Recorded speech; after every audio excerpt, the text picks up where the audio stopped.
사람 중에는 기억력이 좋은 분이 있습니다. 또 반대로 나쁜 분도 있죠.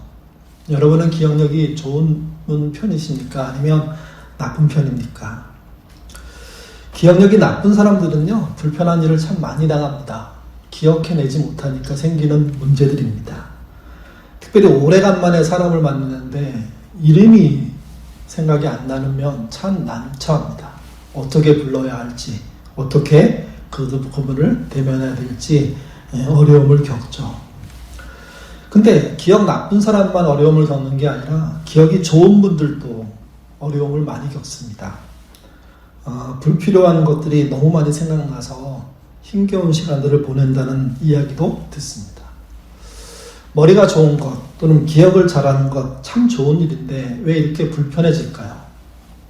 기억에 관련된 그런 증세 중에 과잉기억 증후군이라는 게 있습니다. 몇백만 중에 한두 명이 겪는 그런 증세인데요. 이분들의 어려움은 이런 겁니다.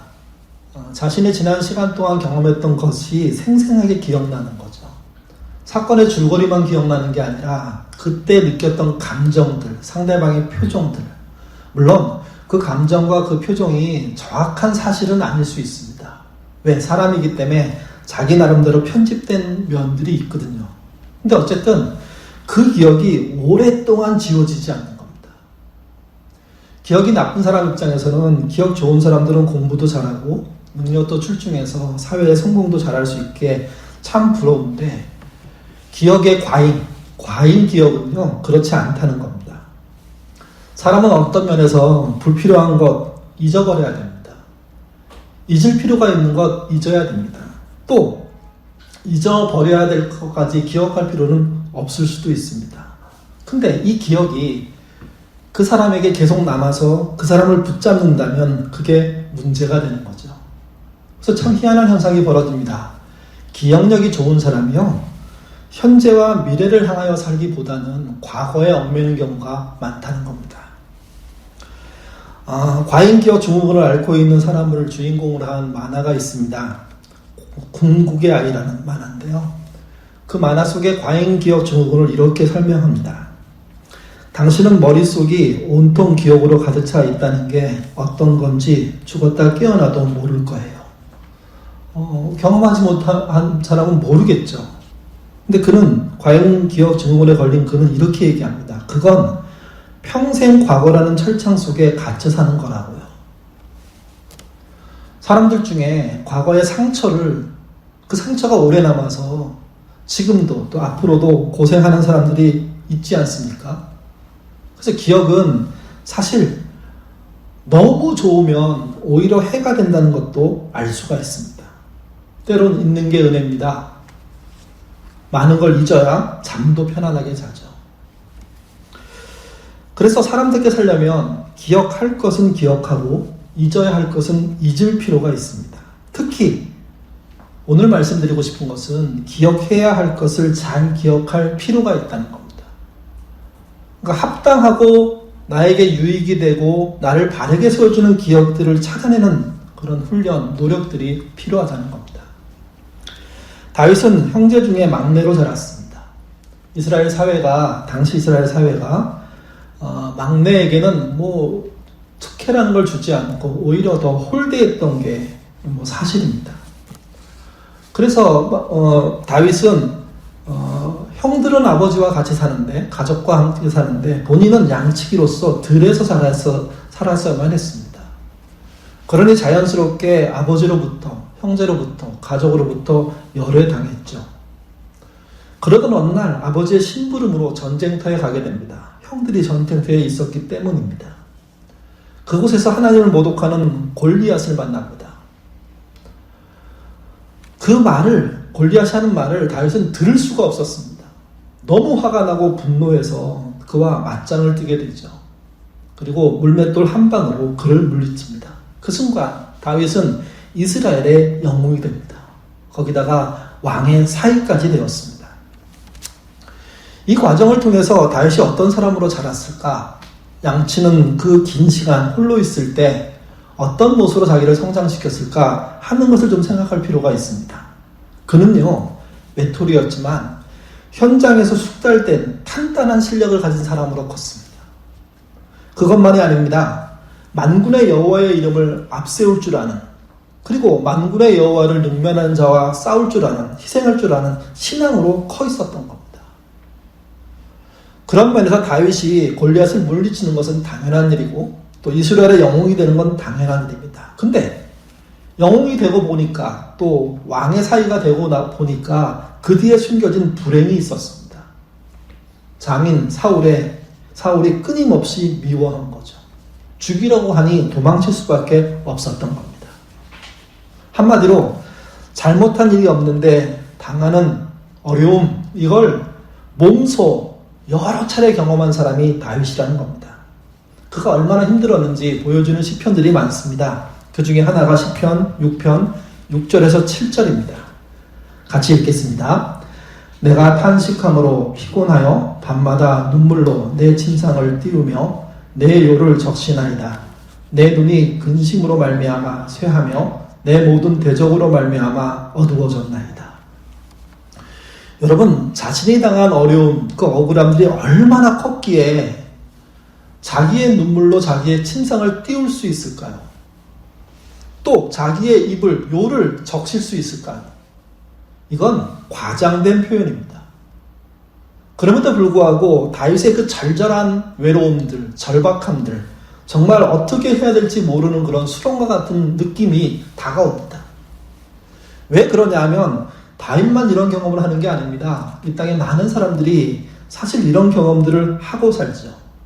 하소연 못하고 억울하게 울고 밤을 새우는 일들 경험할 수 있습니다. 7절에 보면 그렇게 말합니다. 이 근심이 얼마나 컸는지 자기를 어둡게 만들었다고요. 캄캄한 속에 밀어넣었다는 겁니다. 점점 어두워지고 있다는 겁니다. 다윗의 표현을 듣다 보면 이 사람이 굉장히 시적으로 예민하구나 이렇게 느낄 수도 있습니다. 근데 그의 고통이 크니까 그렇게 느끼는 거죠. 근데 다윗은 여기에서 주저앉지 않습니다. 이런 고통 중에 그가 기억해내는 게 있습니다. 어떤 방향이 있습니다. 자기를 일으키는 어떤 뭐라 그래야 되나 순서가 있습니다. 우리 8절 9절 말씀 같이 읽겠습니다. 악을 행하는 너희는 다 나를 떠나라. 여호와께서 내 울음소리를 들으셨도다. 여호와께서 내 간구를 들으셨으며 여호와께서 내 기도를 받으시도다. 침상이 눈물에 뜰 정도로 슬픈 그 상황인데 그 울음을 누군가 듣고 있다고는 확신하고 있습니다. 그 울음소리를 들어주시는 분이 하나님이라고 확신하고 있는 겁니다. 그분이 들으시기에 나를 치고 있는 악들이 떠나게 될 것이라고 확신하고 있는 겁니다. 그래서 9절에 그것을 간구라고 표현했고 또 기도라고 표현했습니다. 간구는 들으실 것이라고, 기도는 받으실 것이라고 그는 확신하고 있습니다. 이 시편에서 다윗은요, 이 간구와 기도, 통곡의 울음소리를 통해서 결국 하나님이 들어주심으로 모든 문제가 풀리는 경험들을 하게 됩니다. 다윗은 억울함을 이렇게 풀었습니다. 이것만이 아닙니다. 다윗은 자신이 범죄했을 때도 기억하고 붙잡아야 될 게 무엇인지 알고 있었습니다. 다윗이 어느 정도 왕권이 안정이 되고 생활이 안정되자 그가 밧세바를 간음하는 일을 저지르지요. 위계에 의한 성폭력입니다. 그리고 임신까지 시켰습니다. 자신의 잘못을 숨기기 위해서, 밧세바의 임신을 숨기기 위해서 밧세바의 남편인 우리아를 살인교사합니다. 여러분, 당시 다른 나라의 왕들, 그 시대의 왕들은 이런 일이 발생하면 이렇게 하지도 않았습니다. 그냥 자기가 생각하고 불편한 존재를 치워버리면 끝인 거죠. 그러니까 세상의 왕들은, 세상의 사람들은 그렇게 하고 있는데 다윗은 그 일을 최대한 은밀하게 했던 겁니다. 그리고 9개월 동안 숨겨놓은 채로 지내고 있었습니다. 근데 하나님이 그 일을 밝히십니다. 나단 선지자를 통해서 호되게 질책하십니다. 뒤늦게 자신의 잘못을 크게 깨달은 다윗이요, 회개합니다. 오랜 시간 동안. 오랜 시간의 회개라는 것을 좀 생각해 볼 필요가 있습니다. 우리는 저지른 범죄가 엄청나지 않기 때문에 오랜 시간의 회개에 생각하지 않을 수 있죠. 근데 오랜 시간의 회개란 자신의 잘못으로 인해서 생긴 피해를 어떻게 하면 만회할까 하는 노력이 포함되어 있는 회개를 말합니다. 성경이 말하는 회개의 열매가 있는 회개를 말하는 거죠. 하나님께서 나를 버리신다면 어떻게 할까? 그 절박함 속에서 통회하고 자복하는 걸 말합니다. 이런 표현이 시편 51편 17절에 나옵니다. 같이 읽겠습니다. 하나님께서 구하시는 제사는 상한 심령이라. 하나님이여 상하고 통회하는 마음을 주께서 멸시하지 아니하시리라. 하나님이 진짜 원하는 거는요, 이빠른 회개가 아닙니다. 짧게 회개하고 그냥 없는 척하는 게 아니라는 겁니다. 잘못을 만회하는 거죠. 그때 만회하는 그 마음의 상태가 뭐냐? 상한 심령입니다. 누구에 의해서 상했습니까? 자신의 죄로 인해서 상했습니다. 누구 때문에 상해 있습니까? 하나님이 책망하시기 때문에 상해 있습니다. 이 상태를 유지하면서 통회하고 자복하는 시간을 갖는 거죠. 그러면 하나님은요, 명확하게 하십니다. 멸시하지 않으십니다. 기회를 주십니다. 메시지 성경은 이걸 이렇게 번역했습니다. 내 자만심이 산산이 부서지는 순간. 그게 회개라는 거죠, 이게. 나는 괜찮기 위해서, 나만 괜찮기 위해서 하는 회개 아니라는 겁니다. 내가 무너질 때, 내가 박살이 날 때, 하나님을 향한 그 열정들이 다시 회복될 수 있다는 거죠. 계속해서 말합니다. 내가 하나님을 경배하기를 배웠으며, 내가 부서져야 하나님을 경배할 수 있습니다. 많은 신앙인들 중에 내가 잘 돼야 하나님께 영광을 돌릴 수 있다는 이야기를 합니다. 그 말 틀린 말 아닙니다. 그러셔야 됩니다. 잘 되시고 하나님께 영광이 돼야죠. 근데 여러분, 우리가 잘 된다고 하는 그 이야기 속에 우리의 죄가 없거나 우리가 완벽하다는 의미로서 그 말을 쓰는 건 아니지 않습니까? 우리는 죄를 지을 수밖에 없고요. 억울한 상황에 들어갈 수밖에 없고, 심지어 내 잘못으로 더 힘들어질 수 있습니다.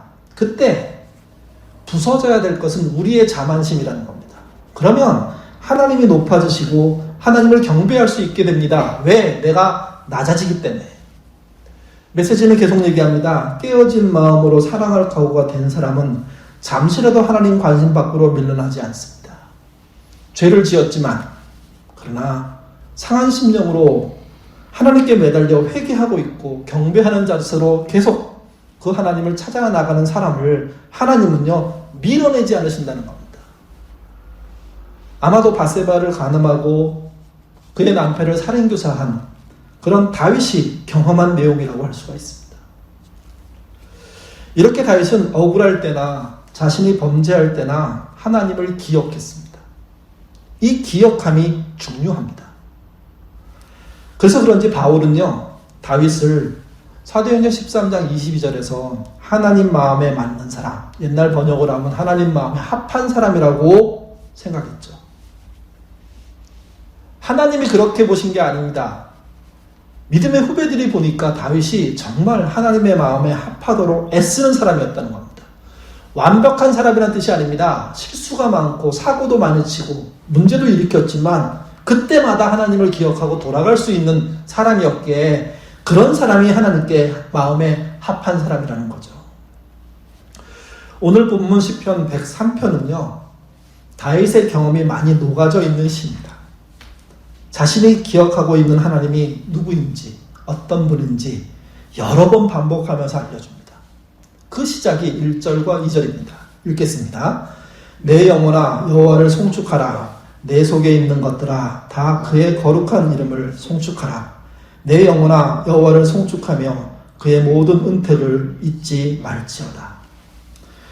여기 3번 반복되는 송축하라, 이 말은요, 히브리어로 바라크라고 합니다. 보통 이게 찬양하다, 축복하다, 복을 주다, 이런 식으로 해석이 되는, 우리 신앙에서는 굉장히 중요한 단어입니다. 근데 이 단어의 바탕이 되는, 근본이 되는 뜻이 있습니다. 그게 무릎을 꿇다는 뜻입니다. 무릎을 꿇는 방향이 중요합니다. 자기 욕심을 위해서, 이득을 위해서, 이기기 위해서 잠깐 무릎을 꿇는 게 아니라 지금부터, 아니 과거부터, 앞으로도 영원토록 한 방향으로 계속 무릎이 꿇려지는 거죠. 스스로 그렇게 꿇어나가는 겁니다. 그 방향이 하나님이시고 그분께 무릎을 꿇는 것, 이게 송축하다, 찬양하다, 복을 주다, 이런 뜻인 거죠. 이게. 이 번역을 이렇게 읽으면 더 마음에 와닿습니다. 내 영혼아 여호와 앞에 무릎을 꿇어라. 내 속에 있는 것들아 다 그의 거룩한 이름 앞에 무릎을 꿇어라. 내 영혼아 여호와 앞에 무릎을 꿇고 그의 모든 은택을 잊지 말지어다. 무릎을 꿇는 이유가 무엇입니까? 그분의 은혜를 기억하기 위함입니다. 잊지 않으려고 몸부림치는 거죠. 여러분, 이 사실을 잃어버리기 때문에, 잊어버리기 때문에, 기억나지 않기 때문에 우리가 고난 속에 있는 겁니다. 우리가 우리의 문제를 풀어갈 수가 없는 겁니다. 다윗은 왕이었습니다. 왕은 절대로 사람 앞에서 무릎 꿇지 않습니다. 왕이 무릎 꿇는 경우가 딱 하나 있죠. 적국에게 패했을 때, 끝장났을 때 무릎 꿇을 수밖에 없죠. 강제로 꿇리는 겁니다. 근데 다윗은 자신이 적의 패에서 강제로 꿇리기 전에 먼저 스스로 하나님께 무릎 꿇을 수 있는 사람이었다는 겁니다. 그 무릎 꿇음이 그를 살리는 길이었다는 거죠. 다윗이 하나님 앞에 무릎을 꿇으면서 꿇었던 이유는 뭘까요? 그게 3절부터 14절에 4번 반복해서 설명합니다. 그 대표적인 게 3절부터 5절입니다. 같이 읽겠습니다.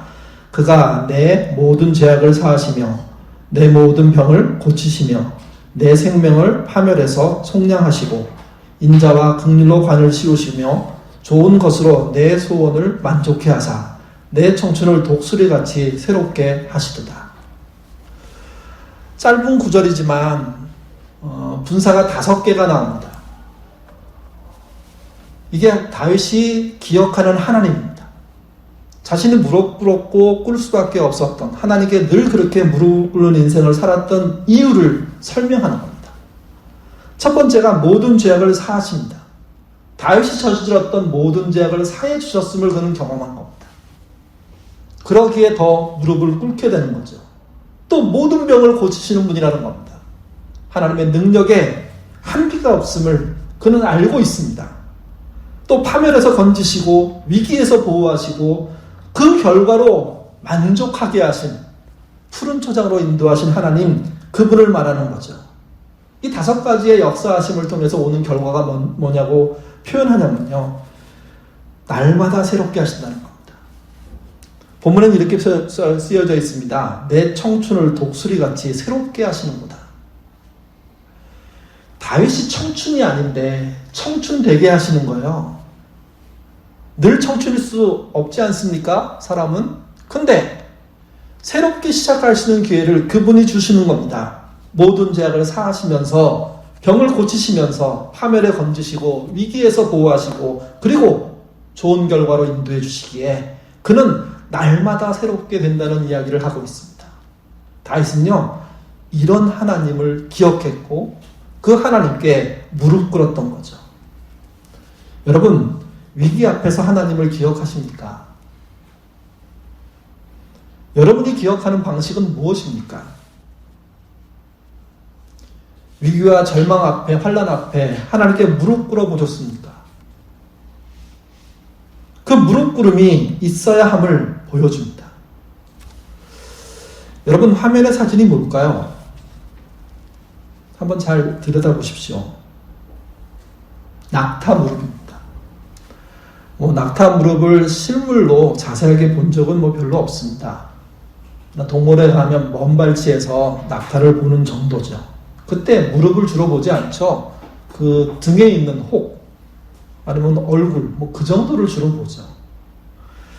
낙타 무릎에 대해서 유진 피터슨이 한 말이 있습니다. 제가 읽죠. 낙타는 하루를 시작할 때 주인 앞에 무릎을 꿇는다. 밤을 지내고 새벽이 되면 주인 앞에 무릎을 꿇고 주인이 얹어주는 짐을 짊어진다. 낙타는 주인이 얹어주는 짐을 마다하지 않는다. 하루 일을 끝마칠 때면 낙타는 주인 앞에 또 한 번 무릎을 꿇는다. 주인이 등에 있는 짐을 다 내릴 때까지 주인 앞에 엎드린다. 볼품없이 툭 붉어진 낙타의 무릎은 주인에 대한 순종과 복종의 흔적이다. 분명 낙타는요, 인격적인 어떤 내용을 가지고 사람에게 순종하지는 않습니다. 그가 그렇게 길러졌고, 그래서 자기 주인에게, 사람에게 그렇게 복종함으로 사는 거죠. 그 과정을 통해서 그의 무릎이 우리가 금방 본 화면처럼 된 겁니다. 유진 피터스는 그것을 사람에게 대입합니다. 하나님 앞에 사람이라는 것이 낙타가 피조물이듯 사람도 피조물이라는 거죠. 그러면 사람에게 순종하는 낙타의 그 무릎처럼 사람도 하나님께 그렇게 해야 되는 건 아닌가 하는 메시지를 낙타 무릎을 통해서 보여주고 싶은 겁니다. 흔히 기도를 많이 한 사람은요, 낙타 무릎이라고 부릅니다. 수없이 반복되는 무릎 꿇음으로 말미암아 무릎에, 발에 굳은 살이 박히기 때문이죠, 이게. 다윗이 낙타 무릎인지는 알 수가 없습니다. 근데 명확한 것은 수많은 무릎 꿇음을 하나님께 함으로 말미암아 그는 모든 죄악을 사하시며 모든 병을 고치시며 파멸에서 건지시고 위기에서 보호하시고 그리고 그 결과로 푸른 초장 넓은 시내로 인도하시는 만족을 주셨다는 것을 그는 알고 있고 그래서 그렇게 노래하고 있는 겁니다. 시편 103편은요 3절부터 5절의 내용을 3번도 반복해서 강조합니다. 첫 번째 반복이 8절부터 9절입니다. 우리가 보통 그 예배 시간에 사죄의 말씀으로 읽는 본문인데요. 읽어보겠습니다. 여호와는 긍휼이 많으시고 은혜로우시며 노하기를 더디하시고 인자하심이 풍부하시도다. 자주 경책하지 아니하시며 노를 영원히 품지 아니하시리로다. 뭐가 느껴지십니까? 하나님은 적극적으로 용서하고 싶어 하십니다. 잘못을 없애주시지 않습니다. 그러나 돌이키는 자를 용서하고 싶어 하십니다. 그래서 하나님은 이렇게 표현하십니다. 자신은 두고두고 화내고 두고두고 꾸짖는 분이 아니라고요. 하나님의 표현이기도 하지만 동시에 다윗의 경험이기도 합니다. 하나님은 화내시죠. 그러나 그 화를 오랫동안 내지 않으십니다. 꾸짖습니다. 그러나 두고두고 꾸짖지 않습니다. 무한 반복이 아니라는 겁니다.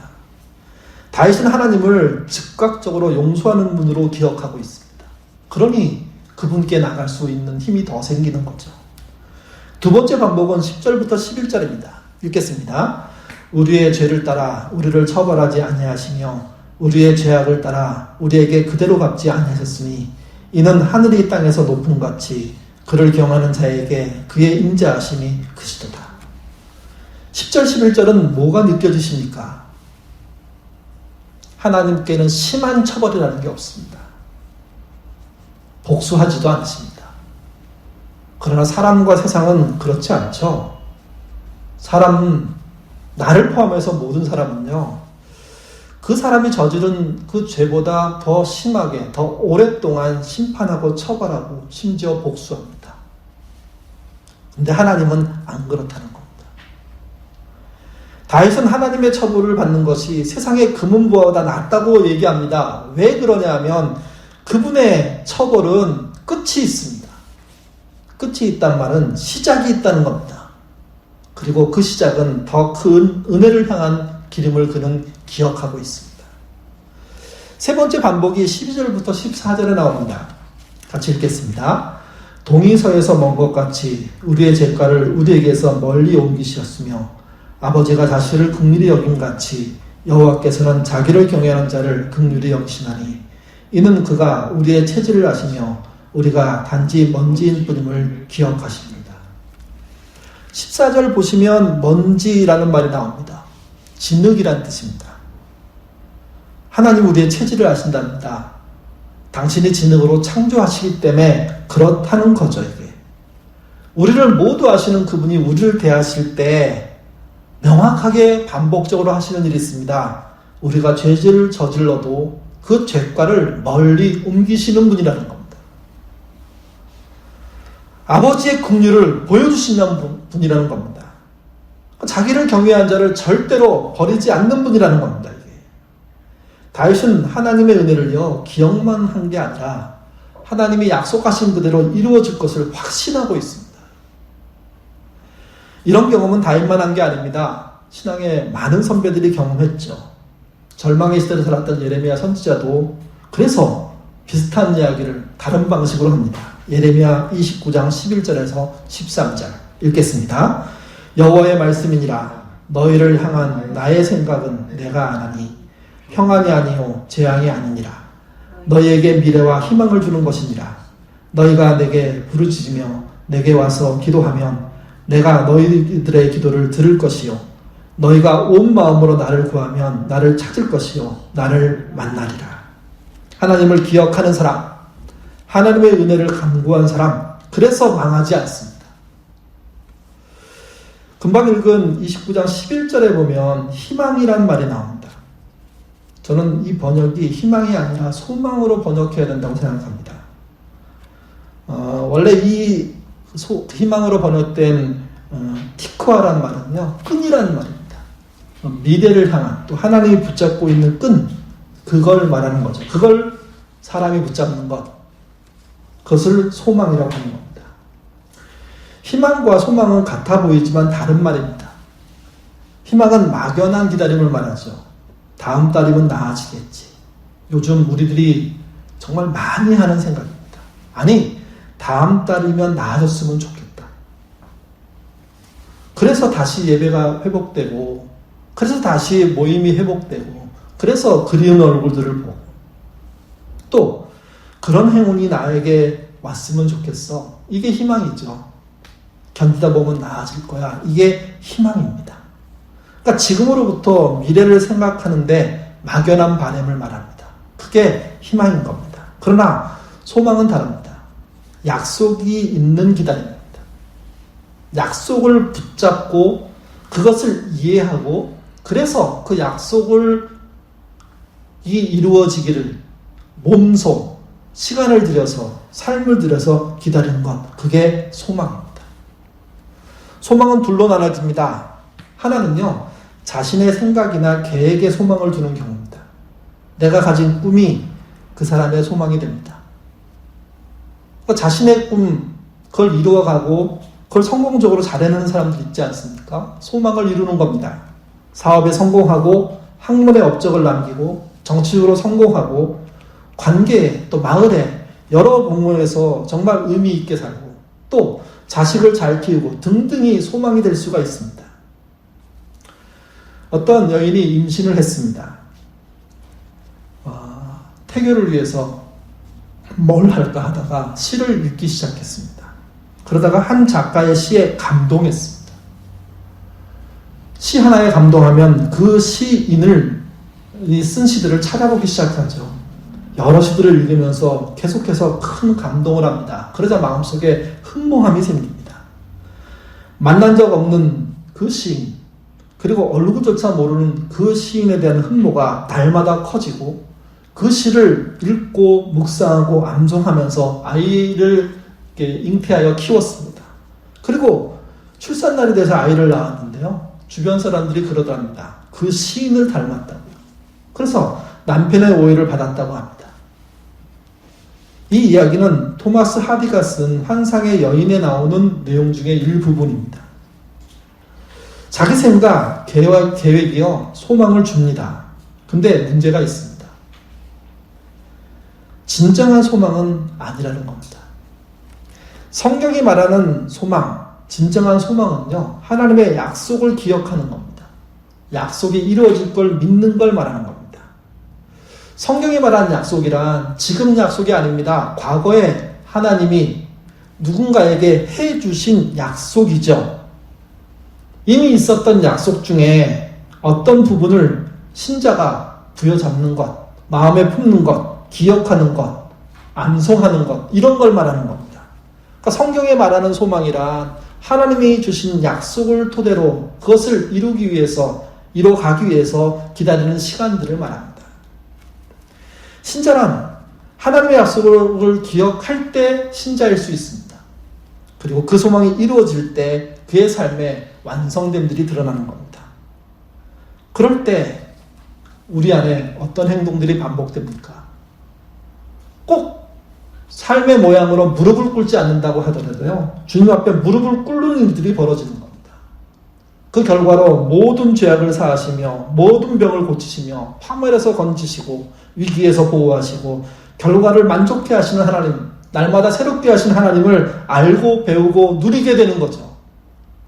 억울한 일이 있을 때나 자신의 죄를 저질렀을 때도 주님 앞에 달려나가서 자기의 마음을 드러내고 회개하는 과정들을 통해서 다시 일어서는 그 하나님을 일어서게 하시는 하나님을 만날 수 있는 겁니다. 하나님은 절대 오랫동안 화내지 않으십니다. 두고두고 꾸짖지 않으십니다. 그리고 내가 저지른 만큼 갚지 않으십니다. 오히려 회개하고 일어설 힘을 주시는 분이 하나님이고 다윗은 그 하나님을 기억한 겁니다. 홍수심판 이후에 하나님께서 사람들에게 무지개를 주셨습니다. 무지개를 왜 주셨을까요? 무지개는 약속이 들어있죠. 다시는 물로 모든 육체를 심판하지 않겠다. 하나님의 다짐이 들어있습니다. 무지개를 기억할 필요가 있습니다. 왜? 하나님이 이 땅을 향해서 다짐했다는 겁니다. 세상 사람들이 모두 죽는 심판은 절대로 하시지 않겠다고 그렇게 하셨다면 그러면 사람이 잘못해도 힘겨워도 억울해도 문제가 생겨도 살아날 길이 있다는 겁니다. 창세기 9장 13절은 이렇게 말합니다. 무지개는 구름 속에 두신 하나님과 세상 사이에 맺은 언약이라고요. 그 증거라고요. 그래서 신앙인은 무지개를 통해서 하나님의 약속을 보는 사람들입니다. 코로나19로 큰 어려움을 당하고 있습니다. 언제 끝날지 알 수가 없습니다. 우리의 희망사항들은 언론이나 우리의 입을 통해서 계속 반복되고 있습니다. 그때 신앙인의 다른 점이 뭘까요? 하나님의 약속을 기억하는 겁니다. 무지개를 기억하는 겁니다. 그리고 그 약속을 이루시는 하나님께 무릎을 꿇는 겁니다. 내가 억울해도 내가 죄를 지었어도 상관없이 그분께 나가는 거죠. 그러면 명확한 게 있습니다. 주님 앞에 무릎을 꿇는 자를 하나님은 기억하시고요. 실망시키지 않으십니다. 그 하나님을 이번 명절을 통해서 더 많이 경험하시기를 바랍니다. 세상의 잣대와 세상의 어떤 이야기들만 판단하는 것이 아니라 그분 앞에 무릎 꿇고 기억해야 될 말씀을 기억하고 그래서 회복하는 경험들이 있는 그런 한 주가 되셔야 합니다. 기도하겠습니다. 하나님, 저희들은 세상에 무릎 꿇는 일은 많아도 하나님께 무릎 꿇는 일이 너무 적습니다. 새카맣게 하나님을 잊어버렸다가 겨우 주일 되어서야 기억하는 게 우리들의 모습 아닙니까? 그런 우리들에게 하나님은 무지개를 주셨습니다. 다시는 모든 육체를 심판하지 않으시겠다는 그 말씀의 약속들을 구름 위에 숨겨놓으셨습니다. 우리가 이 말씀을 받아들이고 심판이 아닌 회복, 책망이 아닌 그런 위로를 주시겠다는 하나님의 그 은혜와 뜻을 기억하고 찾아나가는 우리가 될 수 있도록 하나님 인도하여 주옵소서. 하나님은 우리가 진정으로 회복되기를 원하셔서 우리의 삶 속에 곳곳에 안전한 장치들을 허락해 주셨습니다. 또 하나님을 기억하고 나오는 자에게 모든 죄악을 사하시고 모든 병을 고치시고 화면에서 건지시며 위기에서 보호하시고 그래서 만족해 만들어주시는 은혜를 주시겠다고 약속하셨습니다. 우리 또한 다윗처럼 바울처럼 예레미야처럼 우리의 선배들처럼 이 약속에 기인하여 또 이 약속을 기억함으로 하나님께 무릎 꿇어 나가는 자 될 수 있도록 도와주옵소서. 명절이 다가왔습니다. 여러 가지 상황적인 어려움들이 있습니다. 지혜롭게 명절을 잘 보낼 수 있도록 도와주시고 누구도 다치지 않고 누구도 감염되지 않는 건강한 명절 되도록 인도하여 주옵소서. 감사하며 예수님 이름으로 기도드립니다. 아멘.